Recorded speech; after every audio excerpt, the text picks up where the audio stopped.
Okay, so we're still on the form we made with our get functions, and we have our name passed through the URL. But there's some extreme limitations to using get. First, all of your information is displayed for all the world to see. What if you have sensitive information?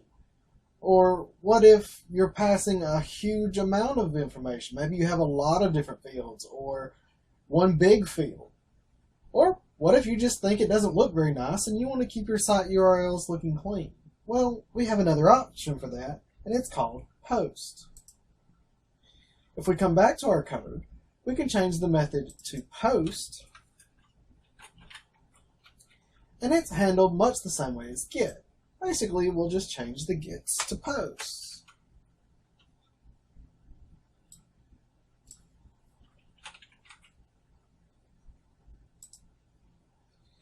Now when we go back, we'll start again from the basic one. And we have for hello from creativeonlineschool.com. This time, when I put my name in and submit, I still get my name, but there's nothing in the URL. It stayed the same.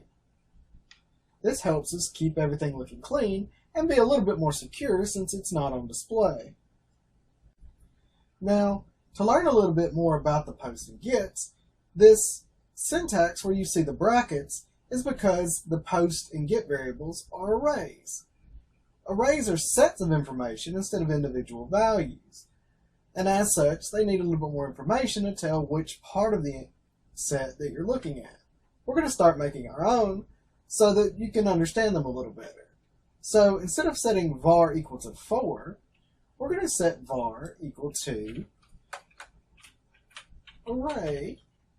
And if we open it up, we can just put different things in the array. We'll say different names. Tony, Steve,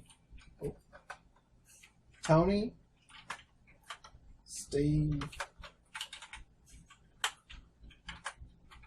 Jeff, Franklin, and this is our list of names. Notice they're just strings and they're separated by commas. Now, what happens if we try to echo this? I'm going to go back to our web page and we'll take this and refresh it. Oh no, we get a warning.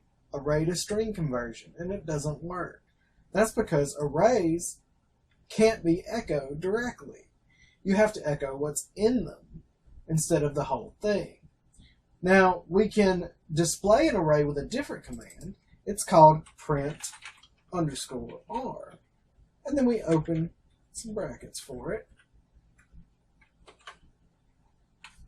And now if we go back to our page, you'll see all the different things in the array. Tony, Steve, Jeff, and Franklin. However, this is printing the array in its complete form. You see there's numbers next to them. These numbers are the indexes to these names. Tony is at position 0, Steve is at position 1, and so on. For whatever reason, they decided to make it start with 0 instead of 1. That can be confusing for folks, but it's just something you'll have to remember. But what this means is, because we have an index, if we did want to echo an individual value that looked neater, we can say echo var, and now we open those brackets and say 0, and now when we load the page, we'll just see Tony. That's how you access an individual value in an array, and that's what was going on in our posts. We were pointing to name because its index was name.